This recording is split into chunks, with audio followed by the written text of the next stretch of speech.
Over the years, you've watched me climb crazy mountaintops, struggle down some really bad roads I had no business being on.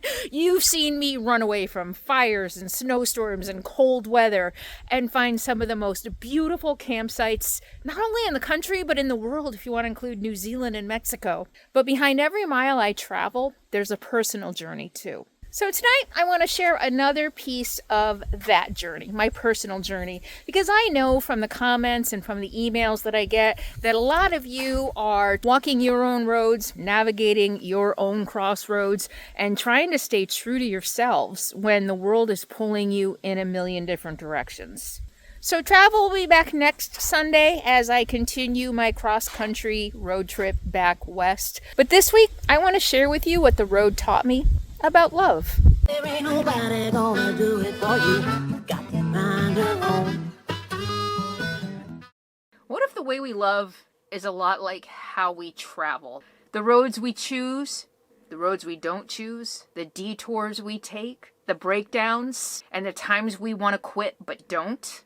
I've realized recently that my RV life and my marriage are strangely parallel. And I think what I learned might surprise you. And before the rumor mill takes off, this isn't a tell-all. I'm not going to get into the nitty-gritty, dirty details of my marriage. This is a look at the lessons that I learned from the marriage and how it relates to my life today on the road. So I've got 8 different ways that my past marriage and how I love actually relates to my RV life. And I'm going to share this with you because I think that a lot of you are going to be able to relate to whether you're on the road or not, but you're going to be able to relate to the journey itself. And if you're thinking about getting on the road and maybe you're married and maybe you're getting out of a marriage, maybe you're a couple, I think this will also give you some food for thought. Speaking of freedom, before I get to the message that I want every woman watching to hear, I want to thank Storyblocks for sponsoring today's video. Making videos, being a videographer, being a YouTuber has allowed me to not only be as free as I've always dreamed of being, but it has allowed me to share my journey, my story, my past, my present, the challenges that I've overcome in life. It allows me to share all of that with you, like this video. And with Storyblocks, I'm able to really make that story resonate. With Storyblocks unlimited downloads and easy month-to-month payment or a yearly subscription, I've been able to up my video game to give you the immersive experience that you've come to enjoy in my videos. I use Storyblocks a lot for things like sound effects. Sometimes my feet crunching in the leaves isn't quite what I want, so I can just go to Storyblocks and get a sound effect of walking in crunchy leaves. I also can use it for B-roll video. Sometimes I'm just a little short on B-roll and I need something to really bring you what I have been experiencing in the video. And the music. A lot of you really love the music that I put in my videos, and Storyblocks has thousands of easily searchable soundtracks that I use in my videos, again, to kind of just help bring you into the story. That's what my video is all about. I just want to tell you stories. I want to bring you into what I am experiencing. And you know what I love about Storyblocks is that I can keep my videos authentic because I am bringing you real creations from real creators, artists, photographers, musicians. It's not AI. This is real content from real creators. So whether you're already a YouTuber, you're dreaming about being a YouTuber, or you just want to create videos for a hobby or to share with your family, get started with unlimited media stock downloads, go ahead and visit www.storyblocks.com/CarolynsRVLife or click the link in the video description below. Go ahead and get started and see what you can create. Number 1, you can't build a lifelong journey on a destination that only one of you wants.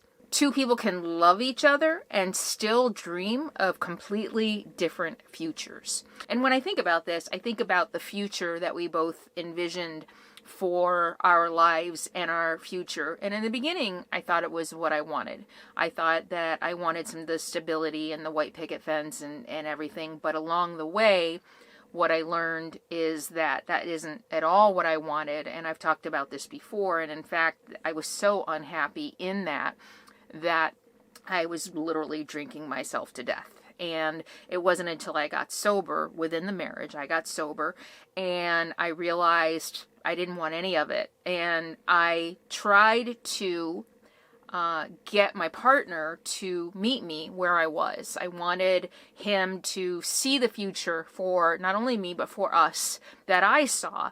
And I asked him to take that journey with me, but he wasn't able to. He wasn't there. And so that was the sign for me that it was time to go. And when I think about how that relates to my RV life, sometimes I have to know when to call it quits, right? I've gone 10 miles down a dirt road and there's no camping. And it's like, okay, you know what? I've gone as far as I'm going to go on this journey. It's time to call it and turn around and do something else. So that's number one. Number two, oh, this is a big one. A detour should not become your whole life. In my RV life, I take a lot of detours, but that doesn't mean that I'm stuck in that trajectory. I might be traveling along, I'm going on towards Louisville, Kentucky, and I see a detour. I'm like, ooh, what's down that road? That doesn't mean that I have to keep going down that road. I go down that road and I'm like, okay, there's not really anything here. Do I keep going down that road, or do I circle back and head toward Louisville? Of course, it kind of depends on what my motive is in my travel day, in my travel journey, right? But I really think about how this relates to my marriage. My detour became my identity. I completely lost myself. I completely allowed myself to be erased. I got so caught up in the detour that I lost sight of the destination. I lost sight of that.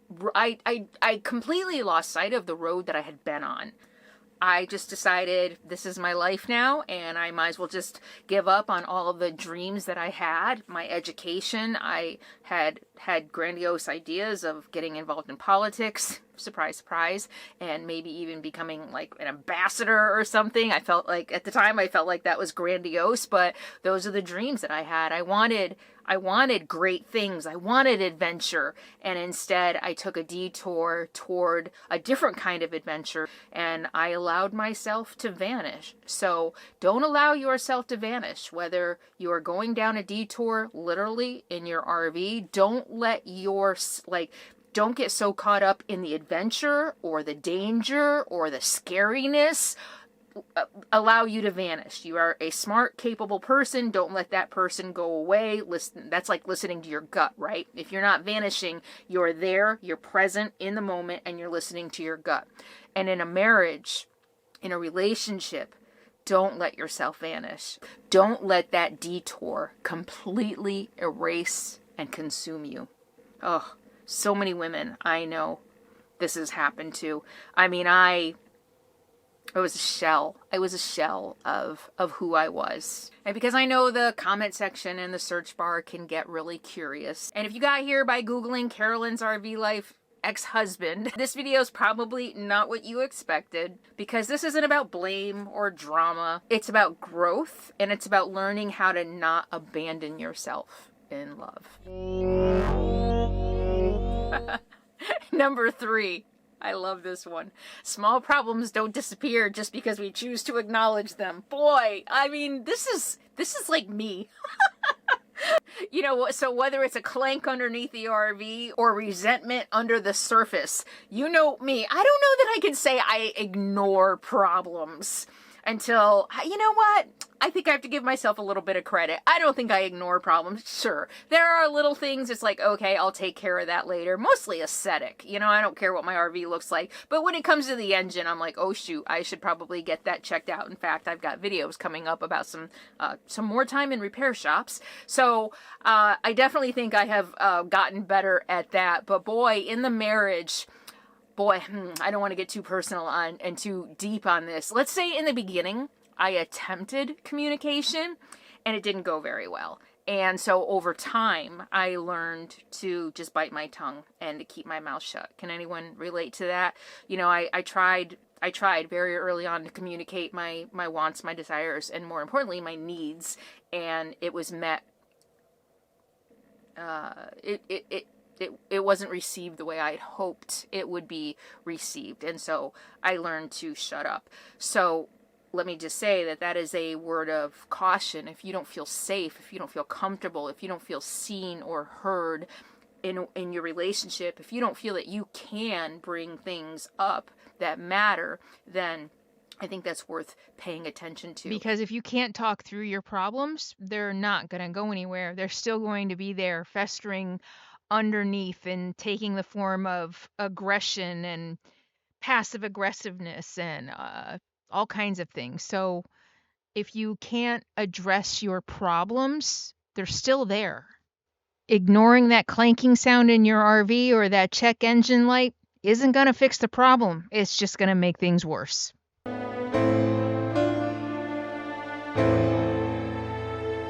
Number 4, rest isn't failure. Sometimes you need to pull over. That's another lesson that I have had to learn on the road, that I get in my must get from point A to point B today, and I must drive, and I don't rest enough, and I don't pull over. And I think the same is true in marriage. I didn't realize this until really the last couple of years of my marriage. Sometimes I needed a rest. Sometimes I needed a break. And we were so enmeshed in the first years of our relationship that I didn't do the things that I enjoyed doing. If he didn't enjoy doing them, I didn't do them at all. And I didn't even consider going off and hiking by myself, backpacking by myself. I mean, because he didn't want to backpack. He didn't want to hike. I never considered going and doing that stuff by myself until the last couple of years when I would start, maybe the last year, I think around the time I started trying to get sober, I was like, okay, I was starting to feel like I needed to reclaim part of myself. So rest isn't failure. If you need a break from your relationship, whether it's an hour or a week, take it. It can only make your relationship stronger.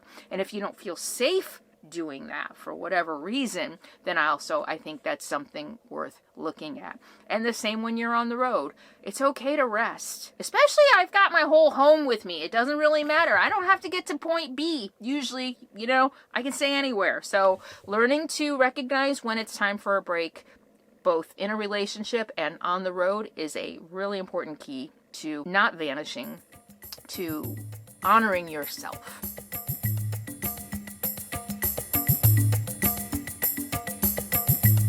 Leaving doesn't mean the journey was a waste. I've learned this lesson more in my RV life than I have even still in my marriage. We were together 13 years, married for 10. Like some really important years through my, how old was I? 30? Yeah, I think I was 30 when we got together. So 30 to 43? Yeah, wow. Time is flying now that I'm getting older. But, 30 to 43, those are some pretty important years. And it's hard for me to not think that I wasted those years. The things I could have been doing. Not only if I wasn't married, but if I wasn't, up to here in alcoholism and early on the drugs. I could have a million regrets. And I often say that if I had done things differently, boy, who knows what I could have accomplished. But instead I had to take a few detours in life. And the detours that I take in my RV life, are a good reminder not to think of anything as wasted time. Sometimes the detours take me to the most beautiful places. And if they don't, they're a lesson. They teach me, okay, I don't want to go that way anymore. And okay, well, that's what's down there. So let's go do something different next time. The same with my marriage. It was just a 13-year lesson. I learned a lot about what I want in a relationship. I learned a lot about myself. I learned a lot about how my wounds, my trauma, made me into someone who was so willing to sell herself out. I got sober. And then about 8 months into that, I got the therapist I'm still with today. I got therapist, and I said I wanted marriage counseling, but he wouldn't go. And so it ended up just being my therapy, and within a couple months in therapy, I kind of went to therapy saying, okay, I either want marriage counseling or I want to leave. And pretty quickly I decided I wanted to leave. So it was also therapy that helped me see how much my wounding had made me into the woman that vanished, that allowed herself to vanish within. And if you don't know my story, I'll put some links below. I have a lot of trauma in my history, and a lot of things that a lot of women unfortunately have. So I'll put the links below so that you can hear more about my story. But yeah, it's really hard for me to not feel that I wasted those 13 years. And I have to remind myself that there is no route, no road, no detour that I take in my RV life that I consider a waste of time. Well, okay, every once in a while I go on a wild goose chase, and I'm like, well, that was a waste of time. But overall, it's all part of the adventure, right? Okay, I think overall, I'm like, well, that's part of the adventure. It's part of the journey, and I guess that's another way to look at my 13-year relationship, is just part of the adventure, just part of the journey, and boy, did I learn a lot.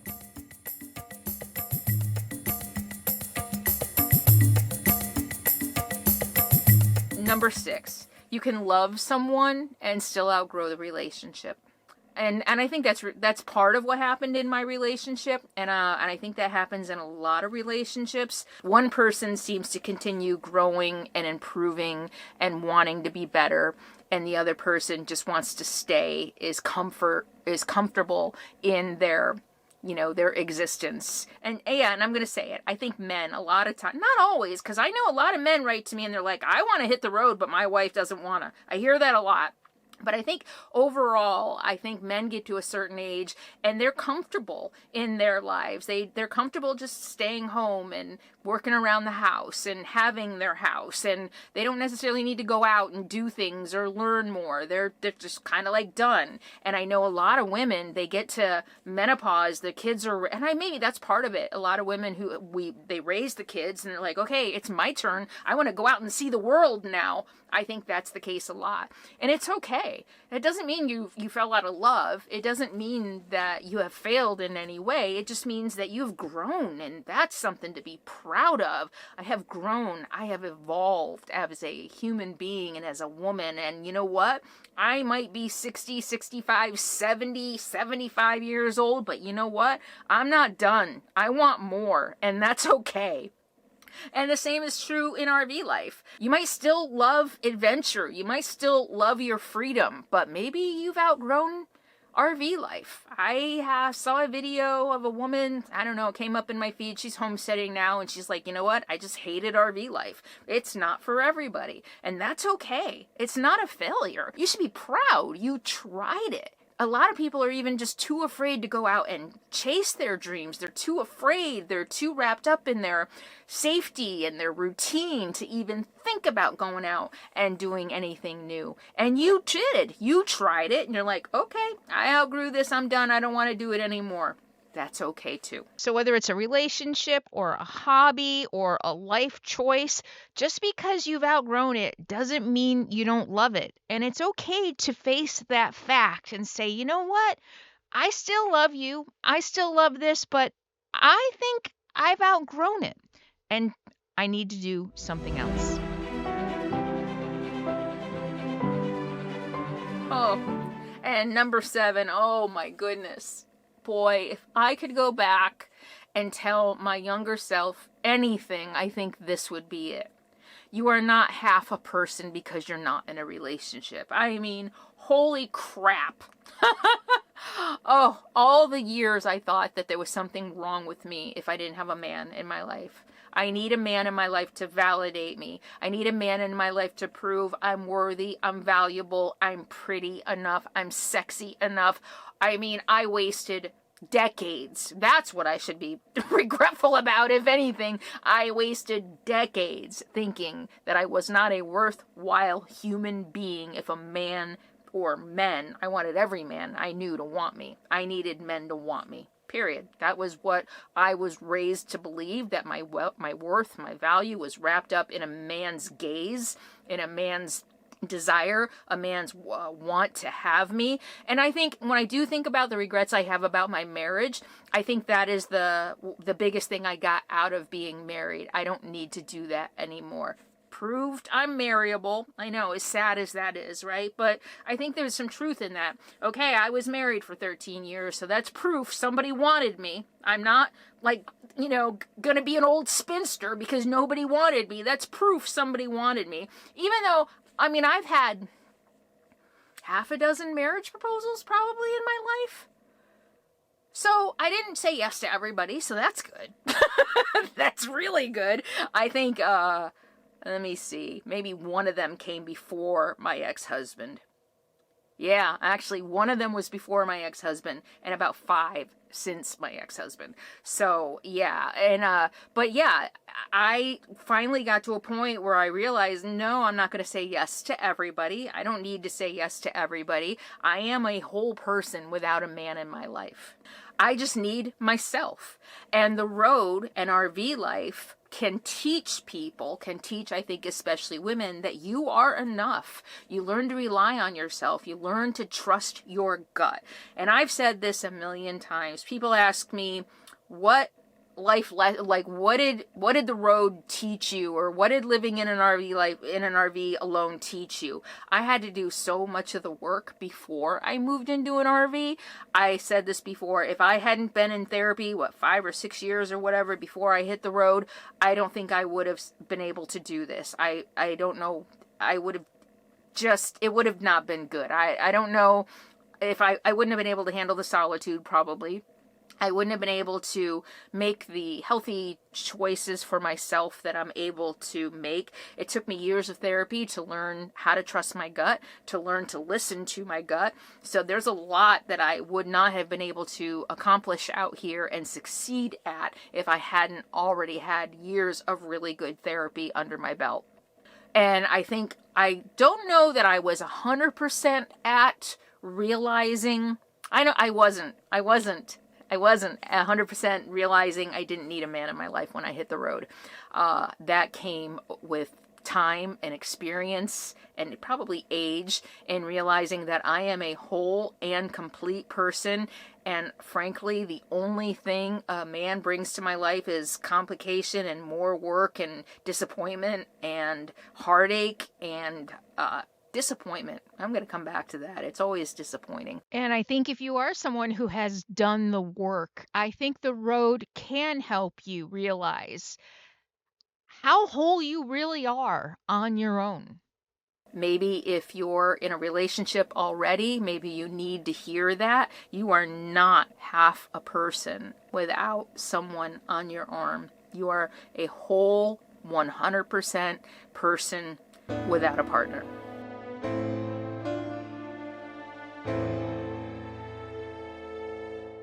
So the 8th and final parallel between my married life and RV life on my list today isn't so much as a lesson, and it didn't happen during my marriage. It happened long after my divorce, but it was a reminder and a reaffirmment basically of my entire existence the last 10 years, my entire RV life. And I'm going to share something, and I hope it's respectful of his family.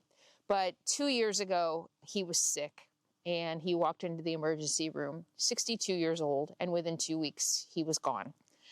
And wow, totally unexpected. Of course, you don't expect somebody who's 62 to pass. It's still relatively young, right? And what it reaffirmed for me is that there's just no guarantee of tomorrow.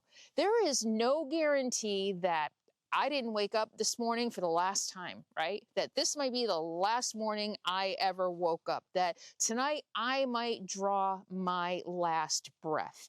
And there is something kind of innate in me that always realized that.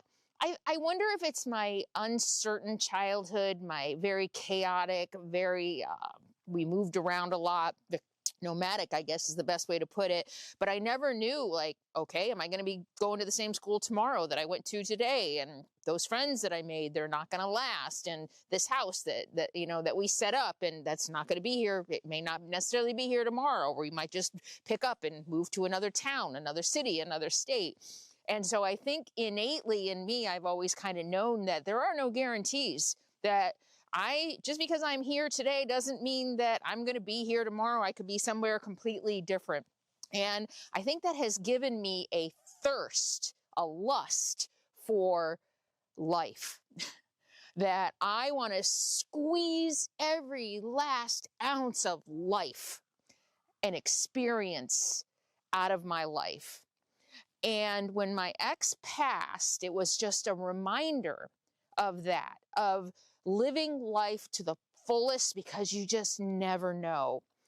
And I kept thinking about all the plans that we were making when we were together, about what we wanted to do for retirement. Right before the housing market crashed, I had made a plan to be debt-free, including having the house paid off in like 10 years, so that we could start investing in real estate and flipping real estate and, you know, retire in Pollock Pines. Anybody who knows that area. I wanted to, I think El Dorado County. I wanted to retire up there. Little did I know, when I was making all those plans, he wouldn't have been there. And I hear that so much from the people in my audience. I've gotten emails and comments. My wife and I plan to do this. My husband and I plan to do this, but they passed or they got sick. So what are you waiting for? What are you waiting for?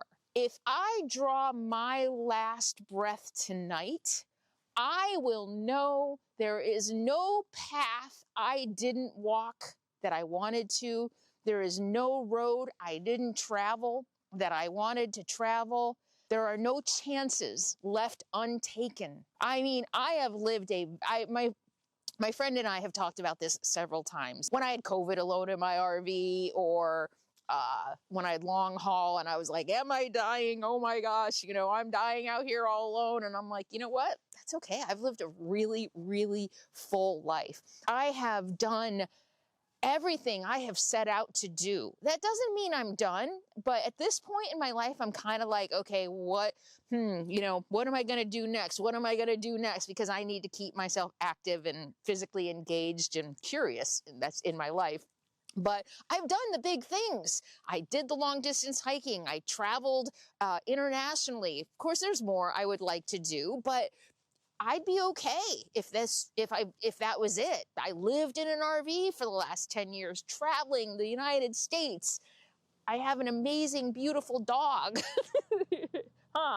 who's the best dog I have ever had. You know, I love Capone and I love JT, but this one is special. So when I do draw my last breath, there are going to be no regrets. There is going to be no like, geez, I wish I had. Even my marriage, I can even say I did that. And I have no regrets. I have no regrets for walking that path. I have no regrets for choosing him even. It all taught me something about myself, about life. And what it taught me, because I was like so many of you watching me right now, I was in a life that did not suit me. And that's what that marriage taught me. I had to chase things that I thought I wanted and get them in order to figure out that I didn't really want them. Does that make sense? So how about you? When you imagine, I want you to imagine for a minute that tonight is, right now, an hour from now, is your last breath. What regrets are you going to have? What regrets are gonna pop up when you think, oh my gosh, today's my last day? And more importantly, what are you gonna do tomorrow to address those regrets, so that maybe you won't have any?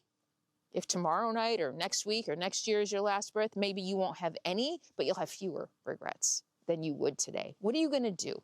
What chances, what changes are you going to make? What baby steps are you going to take so that you have fewer regrets? Food for thought, right? If you want, you can share that below. I'd like to hear. So those are the 8 similarities between my marriage and my RV life. I hope you got something out of this. Let me know below what you got out of this video if you want to share it, but you don't have to. Also, a lot of you have been asking, when are my calendars going to be available? They are available now. We're doing our official hard launch on tomorrow, but they are available now for pre-order. And please listen very carefully. Please, are you listening? Hello? Do I have your attention? This is pre-sale, and that's why the price is so low, because I haven't ordered them yet. They're not printed yet. They're not being printed yet. They are just an idea at this point. Your order early helps me figure out how many I need to order. You know, I order 300, 350, 400 all at once, and then we ship them out. And the amount I order is based on how much we sell in pre-sale. They will not ship. Are you ready? They will not ship until December 17th. Don't send me emails December 16th asking why your calendar isn't there yet. At the end of the pre-sale, they will be on pre-sale for a week. At the end of the pre-sale, we'll see how many we've sold. We will then place the order, and then it takes like 7 days to print and ship. We will not ship the pre-orders until December 17th. They will go by U.S. mail, so make sure you give us your U.S. mail address, okay? And so you probably will not have them in hand before Christmas. They ship from California, so if you're near California by U.S. mail, there's a chance you might get them by Christmas, but chances are you probably won't. But you should, if you order pre-order, you should have them by January 1st, which is kind of the goal, right? You want them before the new year begins, right? Because it's calendar.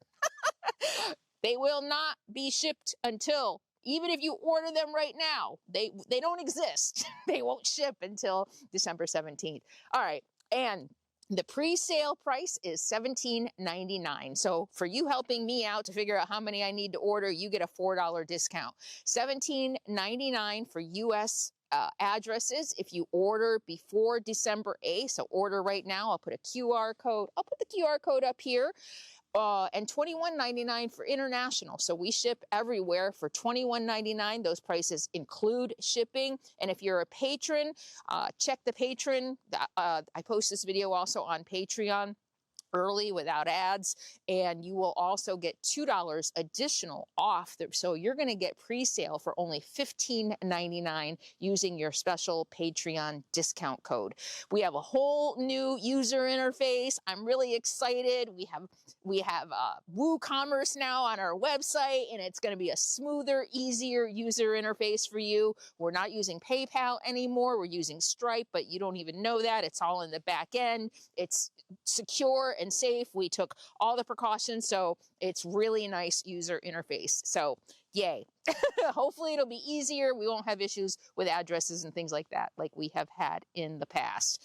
Okay, and also, I want to thank Storyblocks again for sponsoring today's video. All the cool graphics and sound effects and things that you saw in this video were from Storyblocks. So check the link in the video description below. If you know anybody creative in your life, or if you're creative yourself, that also might make a great Christmas gift. All right, I will see you next Sunday. I've got a travel video for you, history, some really good Kentucky history, a lot of good stuff in next Sunday's video.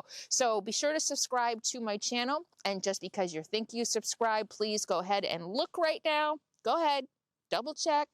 Every week, people are like, yeah, YouTube unsubscribed me. I notice I'm even getting unsubscribed some of my favorite channels. Also, if you like this video, please give it a thumbs up, hype it, and leave a comment and share it. Share it on your Facebook. Share it with any women or men. I know my content really resonates a lot with women, but it resonates with some men too. Some of the more self-aware men in my audience, the self-aware, intelligent, curious men who are part of my audience. All right. So until next Sunday, be happy, be free, and be kind. It's freezing out here. It literally, I don't even think it's 30 degrees.